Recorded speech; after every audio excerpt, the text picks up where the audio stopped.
Hello, I'm Beth Britton, MBE. I support Dementia Community with their communications work. Welcome and thank you for joining us for today's webinar, Personal Care and Dementia, Support for Family Carers. Before I introduce you to our presenters, I wanted to briefly explain a little more about Dementia Community. Dementia Community is a charitable community benefit society, a membership cooperative that provides learning and networking opportunities for the dementia care community.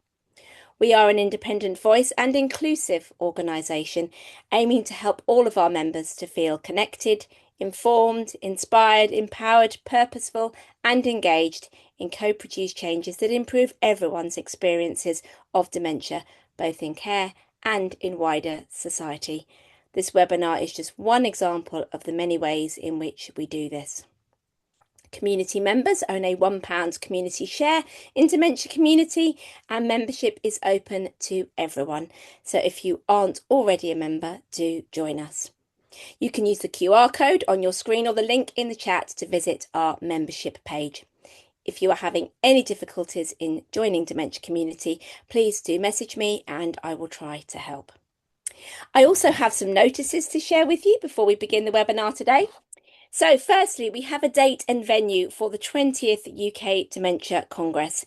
It will be held on Tuesday the 17th of November to Wednesday the 18th of November 2026 at Doncaster Racecourse, and super early bird tickets are now available. This is a limited ticket release. It ends now a slight extension on the 1st of May 2026. And if you are a Dementia Community member, you will enjoy a 10% discount on this super early bird rate. Do use the QR code on the screen or the link in the chat to secure your 2-day ticket. Secondly, I would like to signpost you to our latest editor's pick from the Journal of Dementia Care.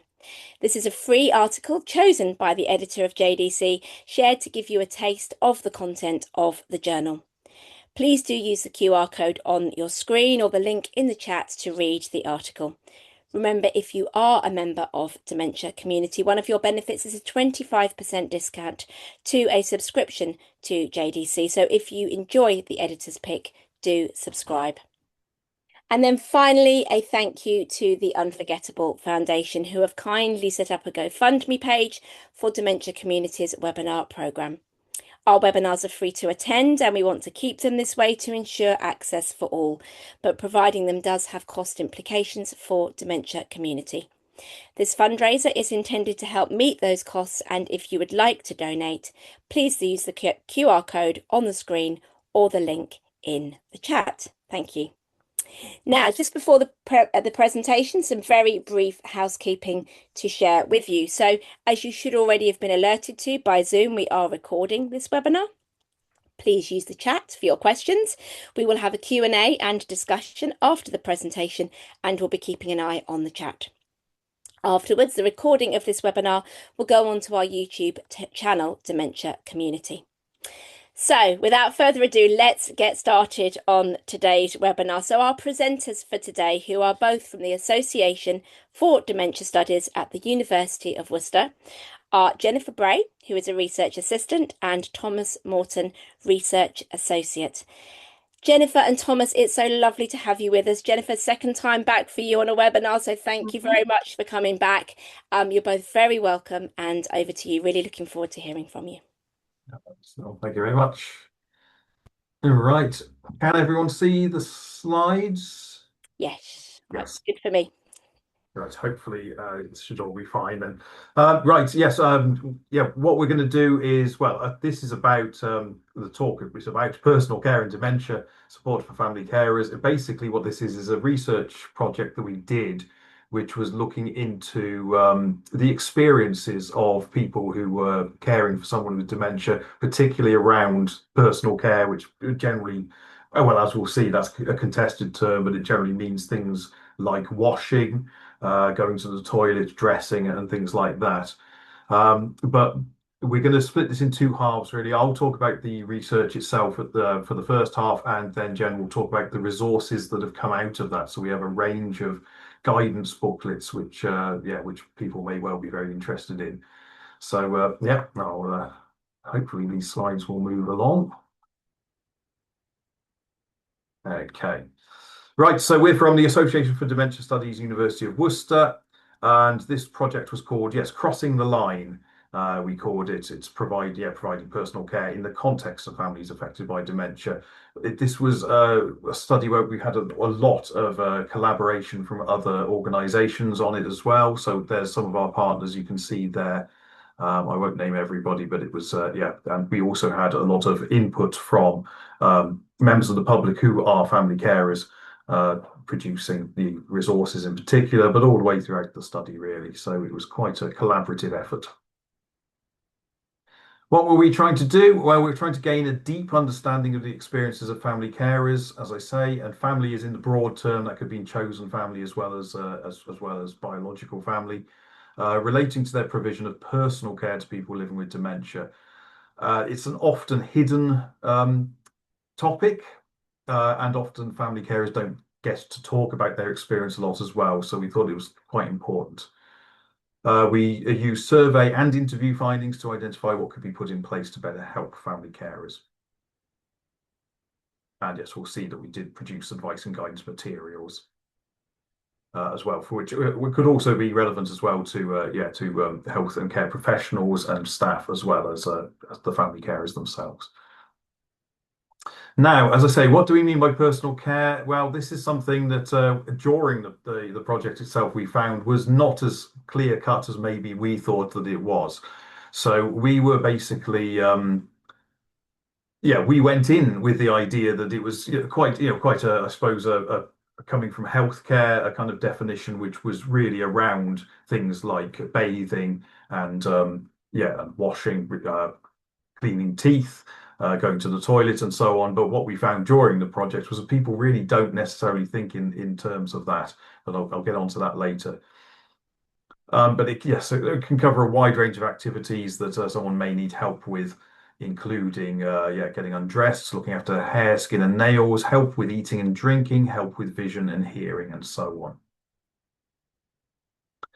So what we did a survey that was designed with project partners, including people with lived experience of dementia, and that covered six main aspects: finding out about the carer themselves, finding out about the person with dementia, the impact of providing personal care, issues and challenges experienced, help and assistance received, and how to improve the provision of personal care.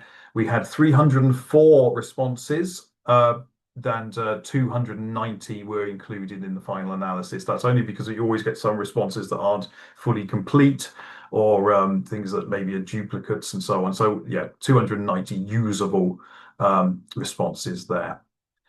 So some headlines from that. Well, we had 50% of carers in the survey were adult, and were adult children of the person that they cared for. So often 39% was spouse. So usually care is delivered by someone who is the child of the person they're delivering care to, or the spouse or partner. We found that it's still a very gendered issue, as I'm sure many people are aware, that 79% of family carers identified as female. So there is a huge gender imbalance there, really, in who is providing care. We found it wasn't always just people who were living together. I think, again, the assumption is that if someone is providing personal care for someone and they're living together with them, but we actually found an awful lot of people were living separately, but still provided personal care. So they'd be going over to someone's house and providing that personal care and then going home again afterwards. 69% said they had been providing personal care for more than 3 years. 39% said they had no help from anyone else. And I think this is quite stark figures that we've got here, is that often people were doing this on their own. But when we say no help from anyone else, that's no help from other professionals necessarily, but also no help necessarily from other members of the family. And 82% said they faced challenges with providing personal care. So it's a huge issue. Only 34% said they had help from social care support, and 33% said they didn't know where or were unable to access help, information, and practical support. So, as I say, essentially there's a clear issue with this topic, in that people don't necessarily know where to get help. They're often on their own, and they often do find it challenging. So we wanted to dig into that a little bit, and we conducted some more in-depth interviews with family carers, which were really exploring those topics that we've just talked about there. We did this in two ways. I won't talk about this too much because, as I say, you don't necessarily need to know the methodological details of the interpretative phenomenological analysis. But anyway, as I say, I'll talk about what we found basically. So first of all, we did a thematic analysis, which is basically just looking at the kind of general themes that people were talking about in 29 interviews. And these broke down into these kind of broad four areas, which I'll talk a little bit, just take a bit of time to talk about each one. So first of all, we categorized some of the things people were talking about as general observations about being a carer, assisting with personal care. And they really kind of broke down into, again, the idea that personal care isn't, that term is maybe not the best term to use with people because they don't always understand exactly what it means or what the parameters are. I think we originally didn't include eating and drinking with personal care, but we found that people did just talk about that automatically. People were generally thought about things more in terms of how challenging something was rather than whether it is this type of care or that type of care. So there would be certain aspects that people are comfortable with and certain aspects people really aren't that comfortable with. We found that personal care can be demanding in quite different ways. So it can be demanding in time, finances, emotions, responsibility, and just general impact on daily life. We found that preparedness, so if people had prior knowledge of dementia or prior knowledge of personal care, that could make a huge difference to how easy it was for somebody to go into that kind of role. We also found that the quality, the previous quality and nature of the carer's relationship with the person they were caring for also made a big difference. And that could be either way. It could make things more challenging or it could make things easier.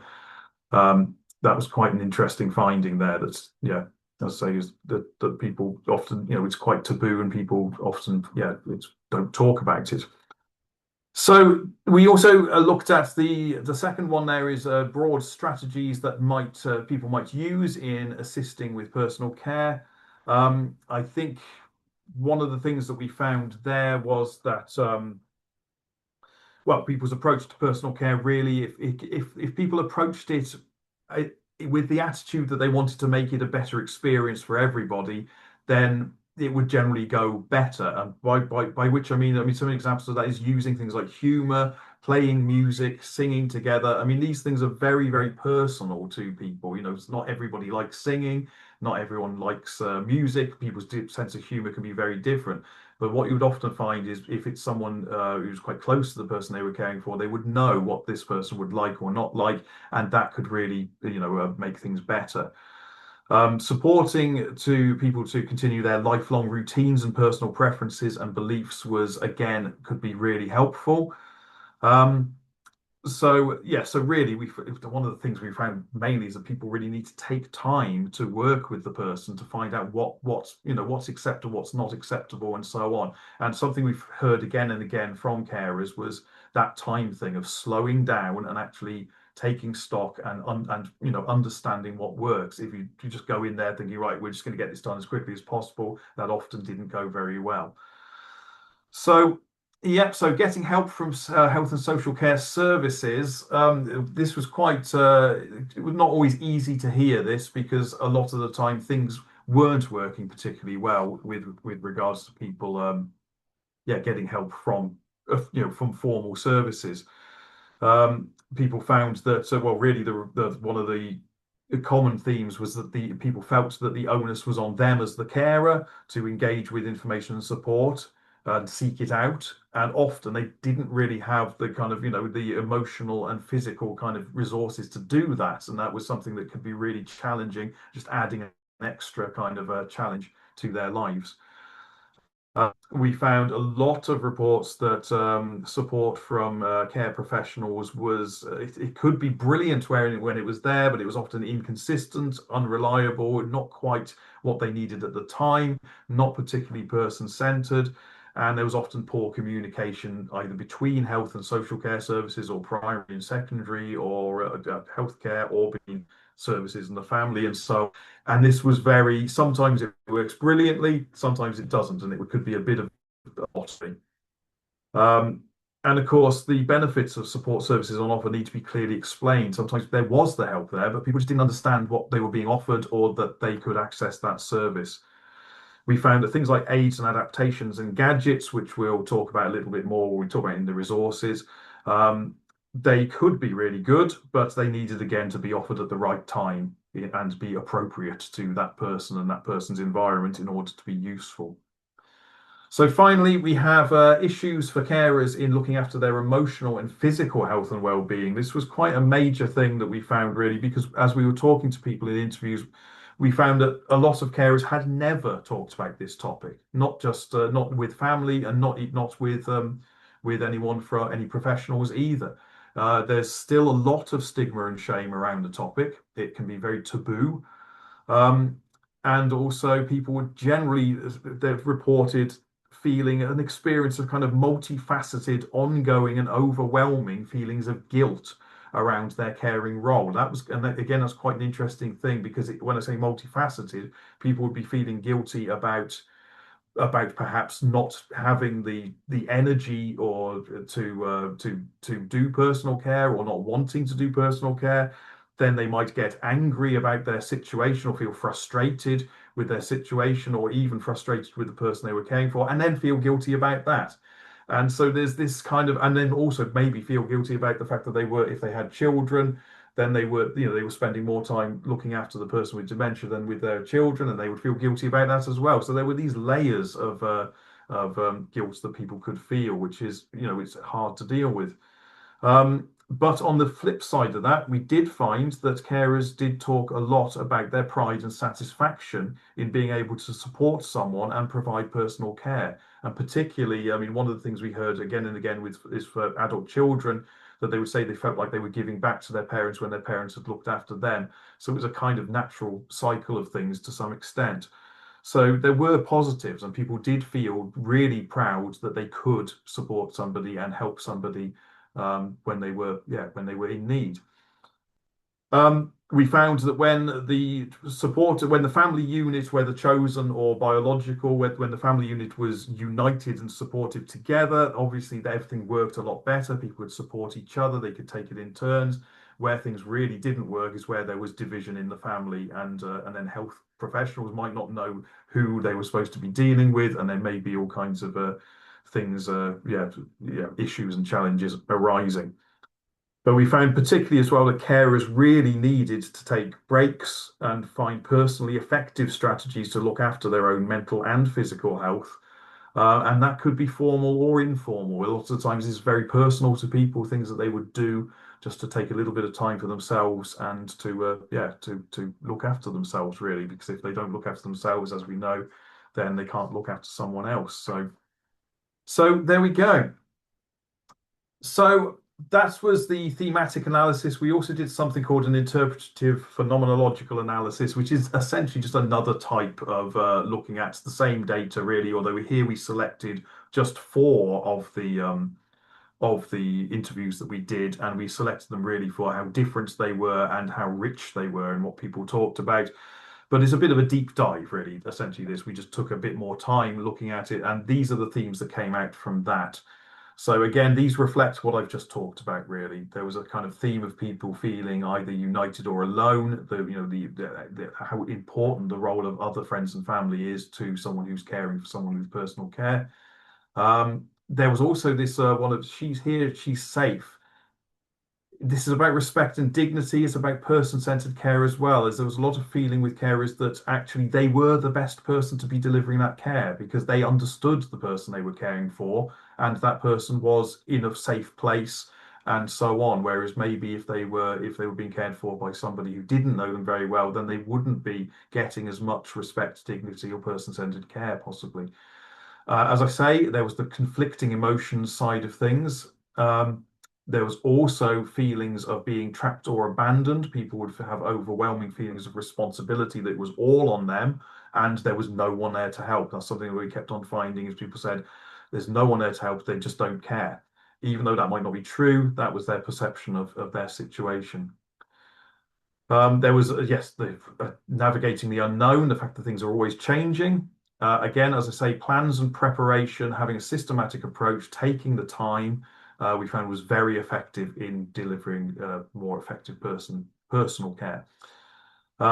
Access to support was perceived as an endless struggle, that you were constantly struggling to get the support you needed.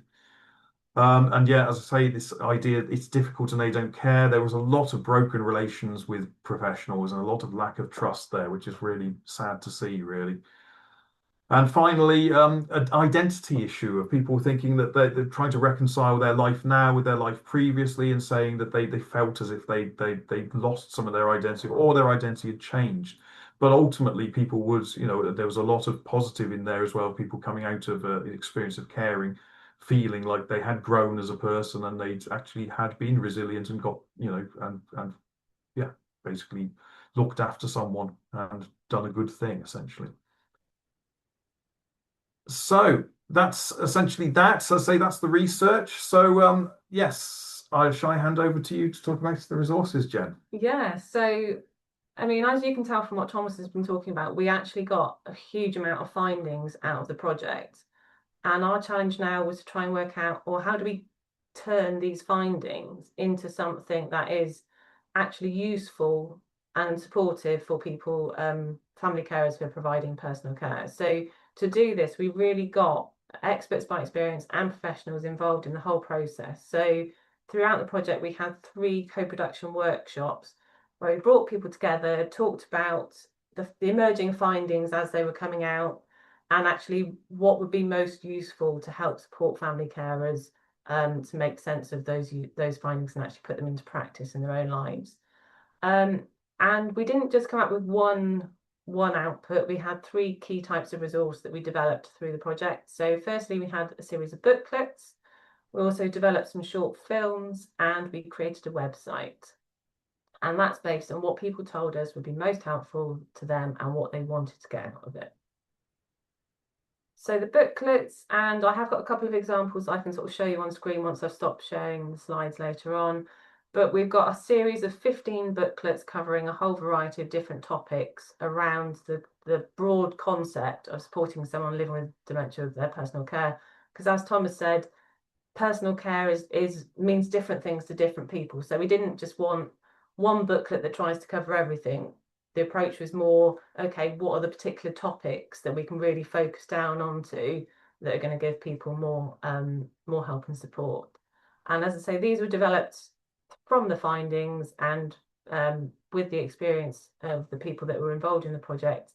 And they were also reviewed from people across the country, across the UK, including from a equality, diversity and inclusion perspective. So hopefully the work that we've done, although the majority of the people involved in the surveys in particular were white British, we hope that they are actually applicable to people in different settings. And on the covers of the booklets and throughout, we were lucky to work with an amazing illustrator who's helped bring some of those ideas to life. So the sorts of topics that are covered by the booklets, I will leave them up on the screen for you to have a bit of a look through, but basically topics 1 to 7 on the left are focusing on sort of the general challenges that people may face. So they cover lots of sort of the broader terms and the broader issues that people might be encountering when delivering personal care. And then topics 8 to 15 are really drilling down into some of those more specific topics, focusing on particular issues that people raised with us as being areas that they needed assistance with.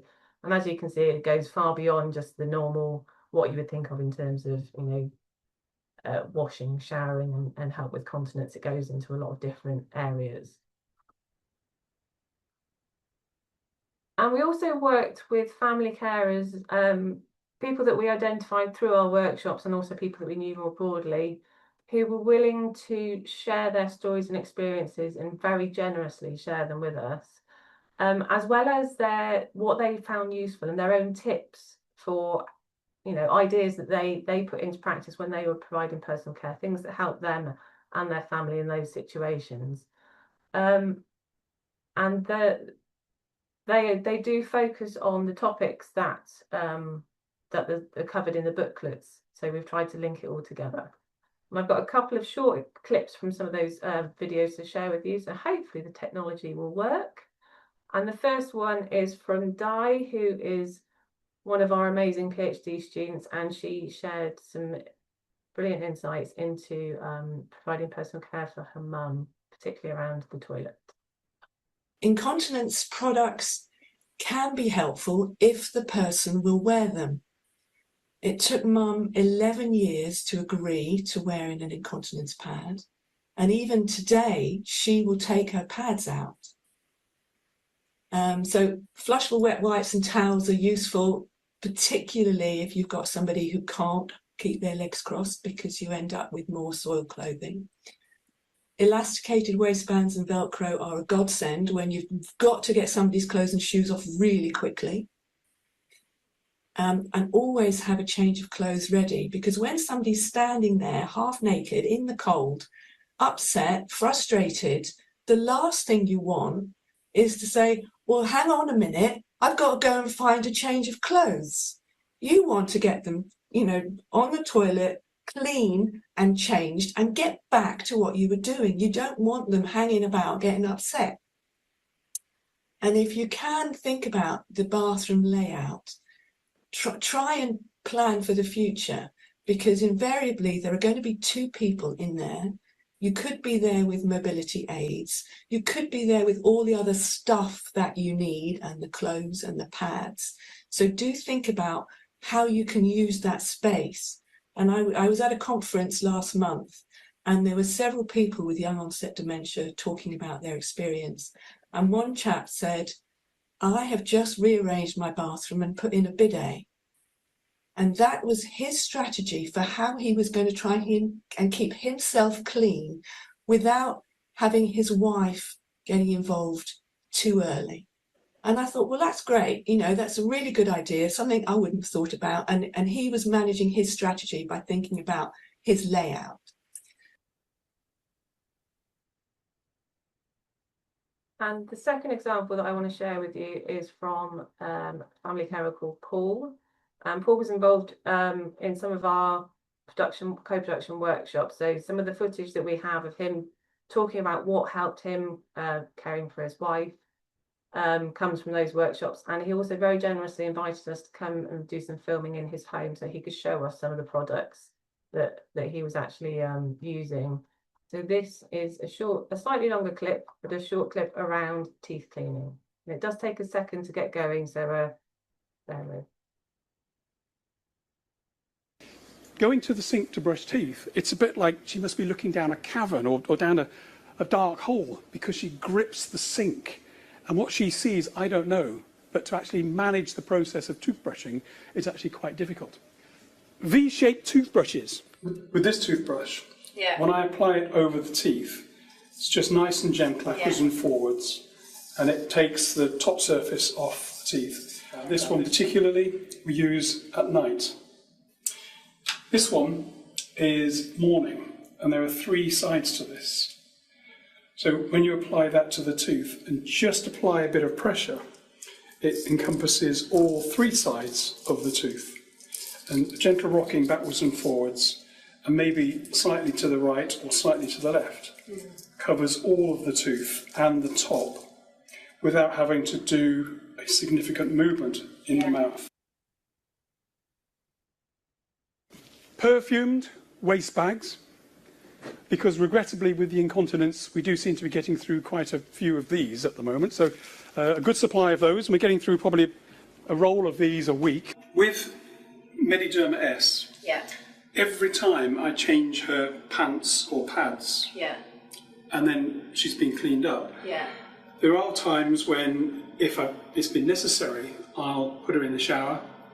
But before I finish off the task, I will always apply that as a barrier cream. Yeah, and did it work well, that one? Because there's Well, different types. Yeah, because she has no skin blemishes, I'm assuming it's working okay. Well, yeah. If she goes in the night, there was a chance of scorching or skin damage. Yeah. So far, nothing. So Yeah. I think that does work actually. Yeah. She had a problem with constipation recently. She was administered one of those after 30 days. Wow. So 30 days of constipation, and they got to a point where nothing was happening.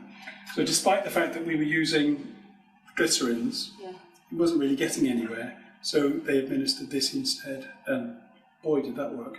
These are the pants, which work really well. They're a good size, and when they're used, 350 millilitres is the sort of capacity of that. These are the pads. So the pad, again, high capacity, very good, but I think only limited to about 200, 220 millilitres. After that, they start to spread. These work with the net pants. So these would be the net pants which come with the pads. To wear over. You put these on and slot that in under here. Okay. But then what I tend to do with these is I put a pair of knickers over the top just to keep it all secure. Yeah. With these, they work completely independently. Yeah. So you don't need anything to go with those. And this is one of our best friends at the moment. Fred and Flow biodegradable wipes. Yeah. So the wipes. And we do get through quite a lot of those. So that's the wipes. Yeah. The other thing I do with the wipes is they're not wet enough sometimes to deal with the product. So I soak them. If I take 3, soak them, and then I can deal with the volume before then popping her in the shower. Yeah, okay. And hopefully that gives you a bit of a flavour of the sorts of videos that created with people. They're not highly polished, but they are real examples from people that have been through these experiences themselves. And the idea wasn't to, yes, he talks about specific products, but it's not about this is the best product to use. This is about this is what has helped us in our situation, and this is, how we've been able to deal with what's going on. And the booklets and the videos are both housed on our website. So the link is there, and hopefully I think it's going to go in the chat at some point. And the website itself, if I move on to it, there's a couple of screenshots on the website. So they bring together all of the information from the booklets and a bit of background about the research into one place. So everything is together.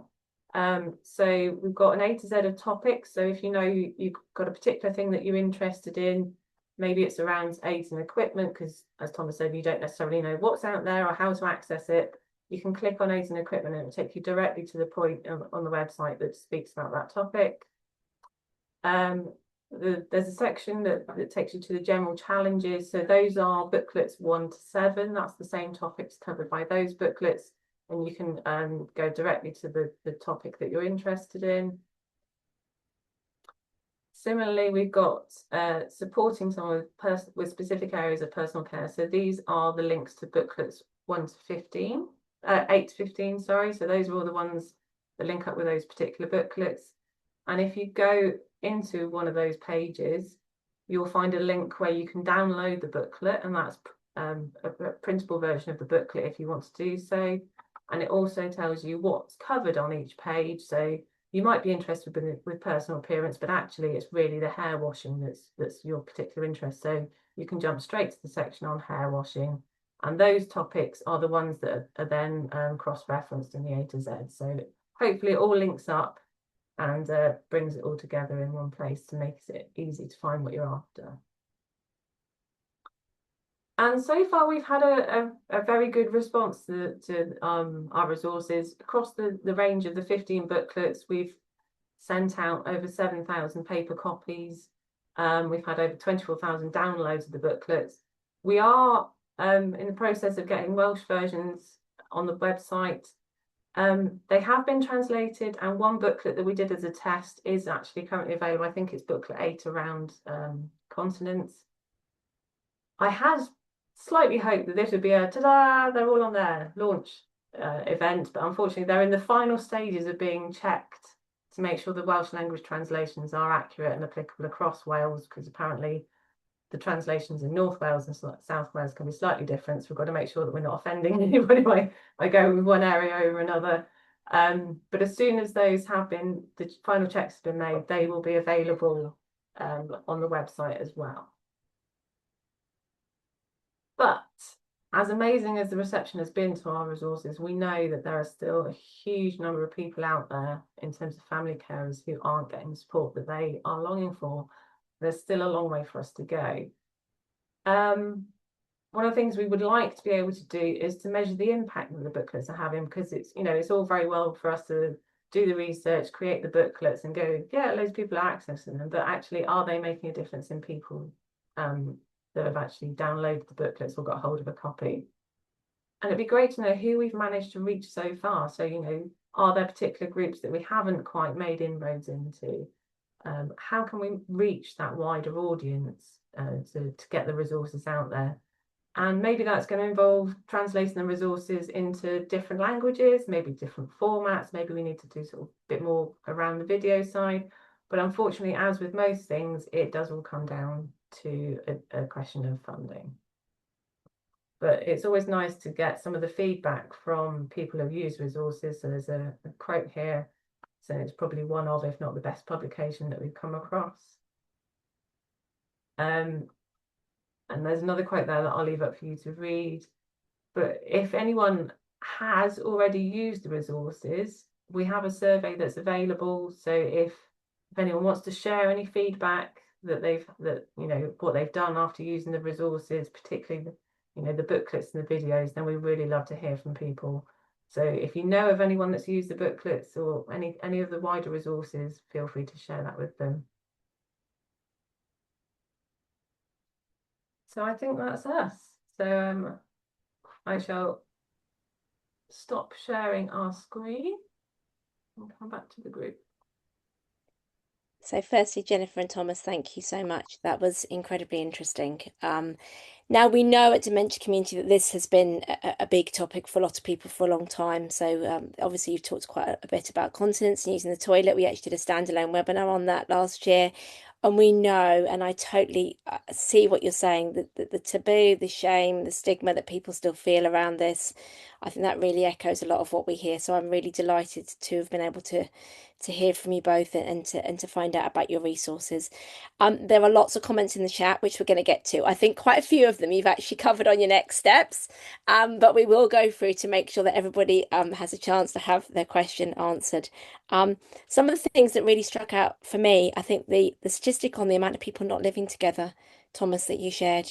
I think we have this assumption that people are living together and doing this, and you've made it very clear there's a significant proportion of people who aren't. Yeah, that surprised us as well. That did. Yeah. I think slowing down is just the best tip ever for pretty much all of dementia care, no matter what. It's a brilliant tip. And when you talked about preparedness, and I presume when we're thinking about preparedness, we're thinking about people knowing about these resources perhaps before they do actually need them. That's quite important, really. Yeah. Well, this is, yes, very possible.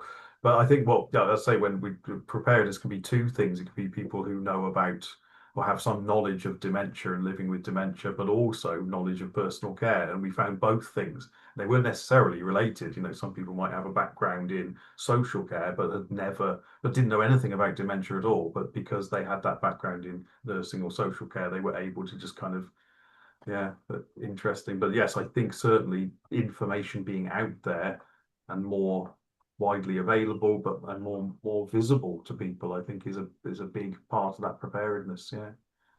I think there's a huge gap still in post-diagnostic support for an awful lot of people. And, people are not really, often they don't know enough about dementia, as you say, and how things will change and how one can start to sort of think about that. But the film of the gentleman obviously was incredibly interesting, the things he was doing at home. He's like an encyclopedia of knowledge, isn't he? I mean, it was incredible because he sort of did a show and tell at one of the workshops where he brought in quite a few different bits of equipment that he's been using at home.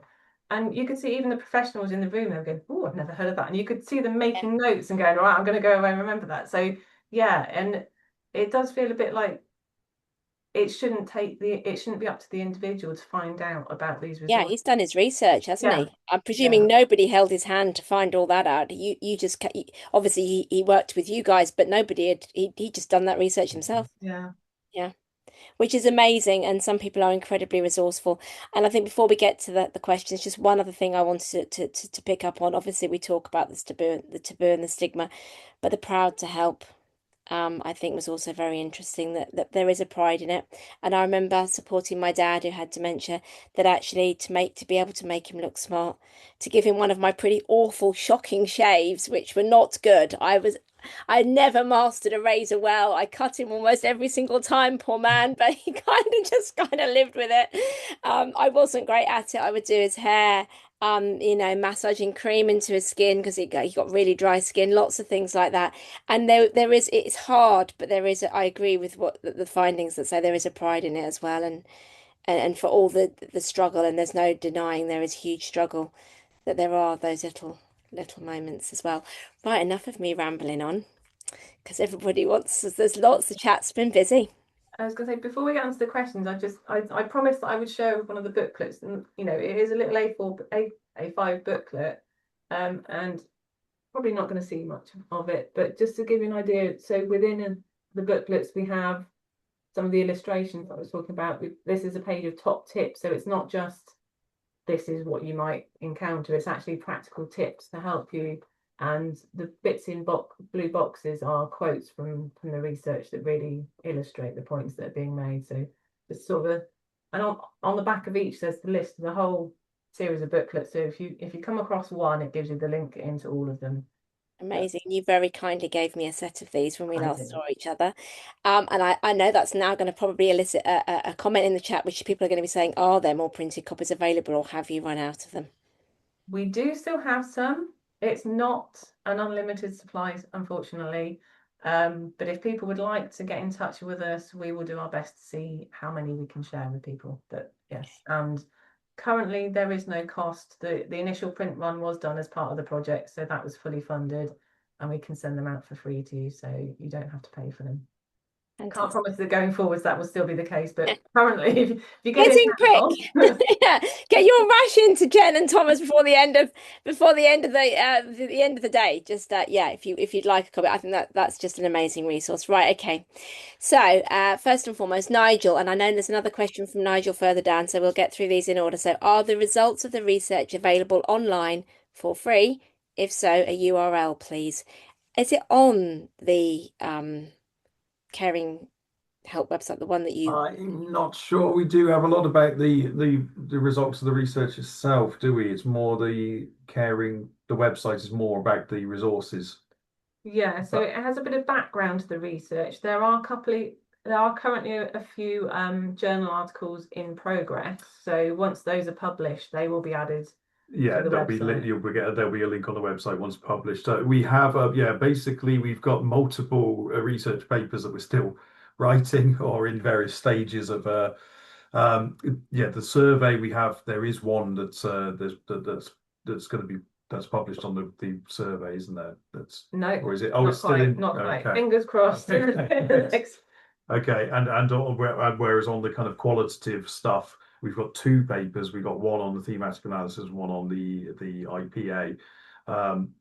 But again, it may be a while yet. The thematic analysis one, I'm just putting the finishing touches to now. But then, of course, if anyone knows the academic publishing process, you can submit something and it can take a year before it comes out. So, as soon as they're available, as I say, we will be publishing multiple papers on the findings. And as soon as they're available, there'll be links to them on the website, but they're not there as yet, as I say. But Brilliant, thank you. And remind me, and hopefully you guys know the answer to this question. Have you written for the Journal of Dementia Care, our own in-house journal, about crossing the line yet? I think you have presented at Congress about it. we have presented at Congress definitely about it. I think probably a couple of times. I think during and then on the last the last one would have been results. I don't think we've written an article for Journal of Dementia Care, unless Faith, because yes, I should say there were colleagues on this project who are not with us at the moment. Faith has just gone off on maternity leave and was a big part of the study. And of course, yeah, obviously there's been lots of people like Dawn Brooker and Tracy Williamson involved as well. But I'm not aware, like me and Jen certainly haven't written anything for the Channel Dementia Against, which is Let always me just maybe make that a little responses. signpost then to our journal, because I'm sure our editor would absolutely love something on this Yeah. on this project. Clearly, it links very well with this webinar recording as well. And obviously Yeah. then for our members and subscribers, with members with their discount and our subscribers, that would be really, really useful little bit of content. So thank you. Right, okay, let's canter through because I can see there's lots and lots coming in. So Sarah really highlights the fact that this, the caring responsibilities and particularly, personal care really falls to females, but it's not a question. But yes, that's borne out, isn't it, by the research that you've done and other research around caring generally. Kerry says she's reviewed the available booklets and found them to be an excellent resource. I particularly appreciate that they were clearly structured around the different aspects of personal care and have been co-produced. Sarah says she hears from family carers that there's an expectation, again, it's around females, and difficulties around care plans and somebody not wanting professional carers to come in. And that I would imagine was borne out by some of your findings as well.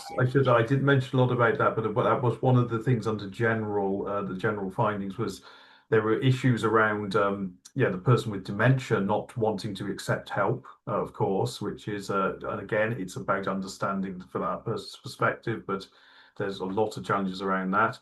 But there was also challenges with the family in general. Even the person caring might not want to accept help. They might not want to be someone in their house to help with care. So yeah, they did. Yes, all of that, the range of things around that were found in the interviews certainly. So yeah.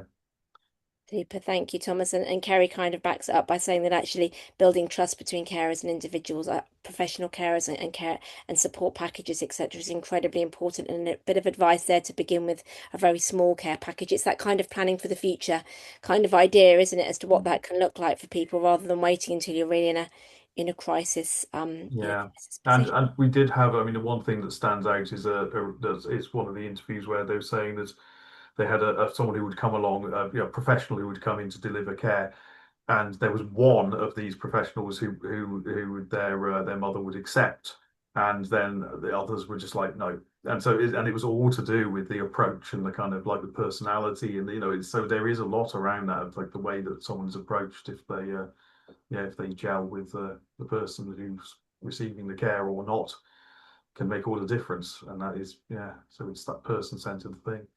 And it's always, if we co-design these care plans and we work with the person and their family, they're probably more likely to be successful. And of course, many providers do, but I don't think all do. Esmeralda is saying, how can we access the booklets? I've popped the link there for you, Esmeralda. Together in Dementia Support, what is the name of the toothbrushes in the video? Now, I said I would check. I don't know if you want to name drop products, if you're even able to. I know the gentleman mentioned V-shaped toothbrush. Yeah, I'm not sure he actually gave us the name of those toothbrushes. I'm afraid I don't know what they are called, but maybe a quick Google for a V-shaped toothbrush might be the way forward. Well, he said there were two, didn't he? There was one which was a V-shaped one, and there was one which had Kind of three. wraps around the teeth. Yeah, more a kind of C shape rather than V shape. So We ran a webinar earlier this year, particularly around oral health actually, and the lady brought along lots of props and was literally doing a little bit of a demonstration, which was also great.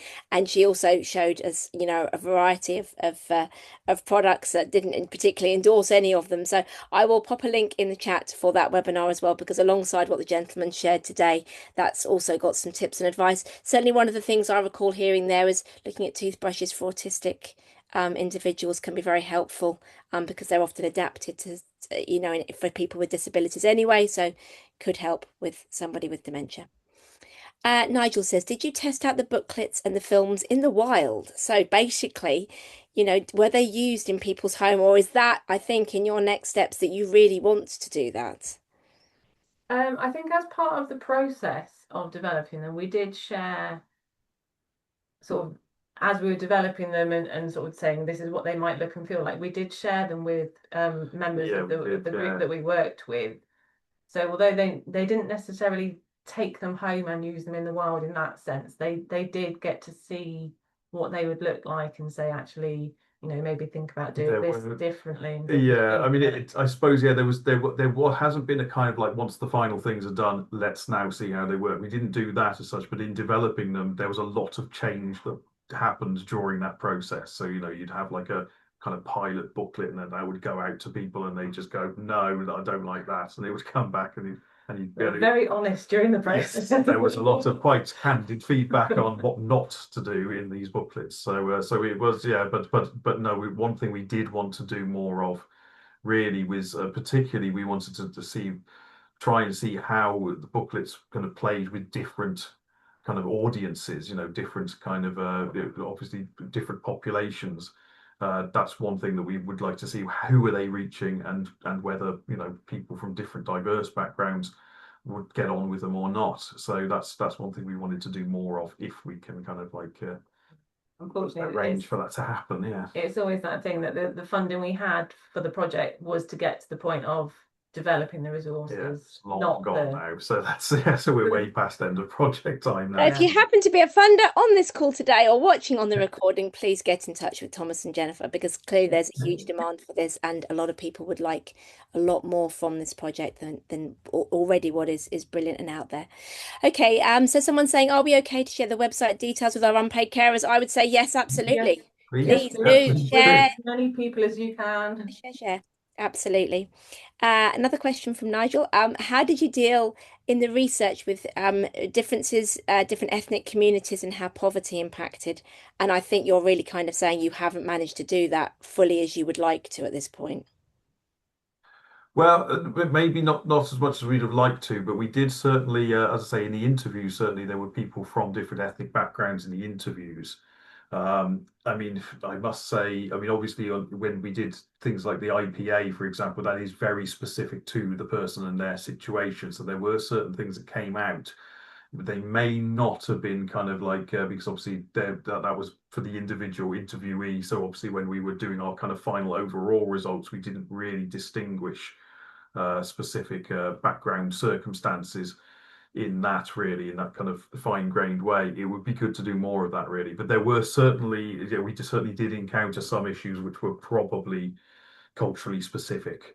I suppose the one thing that I can say about that is there's one of the themes that we had was to do with continuing to practice people's lifelong routines, personal preferences, and beliefs, and that's something that you don't always get when someone is, you know, if there's a professional caring for someone, they might not always be aware of that.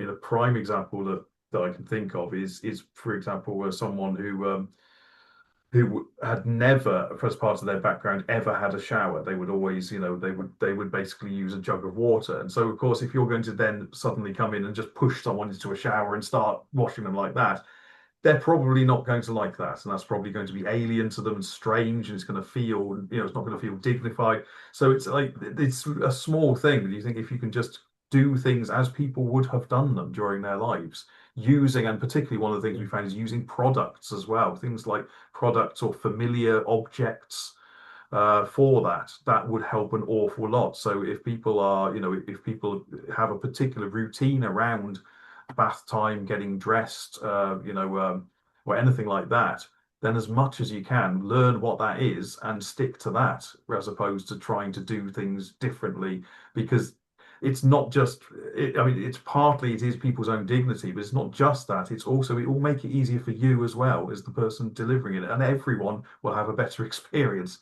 So that's one of the things that we found from that, and that plugs into different cultural backgrounds as well as just general personal preference.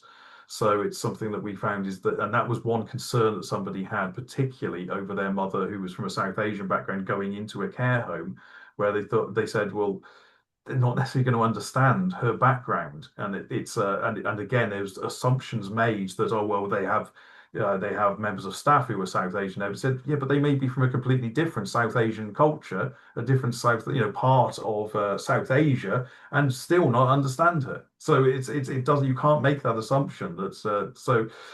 And that ties into that thing of what I said, that we had one of the themes was there was a feeling with carers that that if you're a family member or you're someone who is a friend and knows the person, you're the best person there to deliver that person's sense of care because you know their background and you know where they come from and their habits, situations, beliefs, all of that stuff. So it's always yeah. Sorry, I've gone on for too long, but That's okay. that I have got a lot more questions to go through, but it's Sorry. very interesting. And while we're on the point around sort of cultural differences, and I'll just pop in a question, and I think I know the answer if we could be super quick with this. Can the booklets be printed in Urdu, and are you able to have characters in appropriate clothing for people of colour? That's the That future, would be isn't it? great That's to what do. you want to Yeah, do. that would be wonderful. Yeah. Unfortunately, funding. But yeah, we would be more than happy to work with anyone to get them translated into different languages and make them more accessible in that way. So yeah, definitely. Brilliant, thank you. This is an interesting point from Shazza. I hope I've said your name correctly. So she's only with the person she's caring for part of the week. She's saying some resources for how the person she's caring for to use the products, getting into the bath, changing clothes when I'm not around. So something that's very much focused on supporting the person with dementia and their understanding. I guess that's a future project. Yeah, I mean, we are currently working on a book that's coming out of this project, and one of the chapters in that I'm particularly involved with is going to be focusing on the views and the experiences of the person living with dementia themselves. So maybe that's an aspect that I can take back to try and feed into that about how we can support people with dementia to help themselves and support themselves in that situation. Brilliant. Louise is saying, are professionals able to order the booklets and have some to give to families? Yes, if you get in touch and have an address that we can send some through, then yeah, we can get them out in the post to you. So yeah. Thank you. I Nigel did, says, oh, sorry, Jen, go I on. was going to say, I did put our email address in the chat, but I will do it again just so that it's on people's radar. Brilliant, thank you. Nigel says, are you tracking who is downloading the resources? Unfortunately, we don't have the capacity within the website to find out who is downloading the booklets themselves. So we are kind of reliant on people that have shown an interest to get back in touch and complete an impact survey. But when we send physical copies out, we do keep track of the sorts of organisations that they're going into. And on the subject of physical copies, Debbie would like to know, what is the cost for printing booklets? I would like to share them with the carers I work with. I think that's probably a conversation to have with you on email. Yes, I mean, Yes. we wouldn't have funding to print any more at this stage, but if people wanted to download a copy of the booklet and get, have their own printed, then I don't see an issue with that. But yeah, you would have to fund it yourselves to do that. Thank you. Lots of lovely thank yous for the presentation as well. So I would mention that. Nigel says, another question. Some of the carers that I've spoken to experience very difficult behaviour, including violence. How do the booklets deal with this? I think within several booklets, we do cover a whole variety of different topics. I'm trying to think desperately off the top of my head, but around things like agitation and different behavioural topics. So although we might not necessarily focus specifically on, what happens if someone lashes out or hits me, then but across the topics that are covered, there would be tips that you could use and adapt to those sorts of situations. Brilliant, thank you. We are massively running out of time. We're going to hang on for a minute or two longer. I know people will start to drift off, but just to get through a little bit more questions. So, have you linked up with the Royal College of Occupational Therapists and possibly also Social Work England with your research? No, but we will make a note of them. Please do. That sounds like an excellent little tip for you to get involved with. Someone saying they hated the shaving the most. Yes, someone else who's very bad at it, the same as me. Karen, can you please put the links back up for the website? I've had to rejoin. Do not have the link now. Yes, I'm sure my lovely tech help Rod will do that for you, Karen, in a second. Printed copies, I think we've answered. Please do email Jennifer and Thomas, dementia@worcester.ac.uk. And you can get that information from them. Lots of requests for emails. Just checking if there's anything else. Which website can? Yeah, okay, we've dealt with that as well. Somebody's recommending some tableware where you can download them from. I think that's pretty much everything. I think we've There's lots of really great stuff on there. Someone's mentioning that the website that brings many things next day is a good place to go looking for V-shaped toothbrushes. Um, I won't give them a plug, but yeah, that's that. Could you say what the YouTube page is called again, please? Yes, it's Dementia Community. You will find on our YouTube page, but we do also put the recordings of all of our webinars. Our last webinar will go on to the website, our webinar page when we've got the recording ready for you. I think that's pretty much it. There is lots of will the GP do an occupational therapy referral for bathroom changes and equipment? I'm not sure if they will. Is that not more through social care? Yeah, I don't know if it's one of those things that would depend on your area as well. I don't know. Yeah, I think it's very much a case by case basis as well. I think it's council. I think it's it's social care that would be I would explore with your GP / but, social care, but adult the social GP care might be department. able to. Yeah, I mean, I don't know. I shouldn't say because I don't actually know. It depends. I think again, what the pathway is. Yeah, in your area, which can be very Different for different. everybody. Yeah. Right, we're a little bit over time, but I think that is testimony to just how much there has been to talk about on this topic. It's been amazing. Thank you so much, Jennifer and Thomas, for sharing the Crossing the Line resources, all your useful help and advice as well. So very much appreciated and thank you. Thank you. So our next webinar, Why We Must Improve Access to Dementia Assessment and Diagnosis, is on Monday, the 11th of May. Do visit our webinars page where the recording for this will go very shortly as well to find out more about that webinar and to book your ticket. And do also follow our page on Eventbrite because that's where you're going to find out where our webinars go live the minute we hit the button to publish. So do keep an eye on Eventbrite. Until then, thank you again to Jennifer and Thomas for today's webinar, and we look forward to seeing you all on another Dementia Community webinar very soon. Thank you.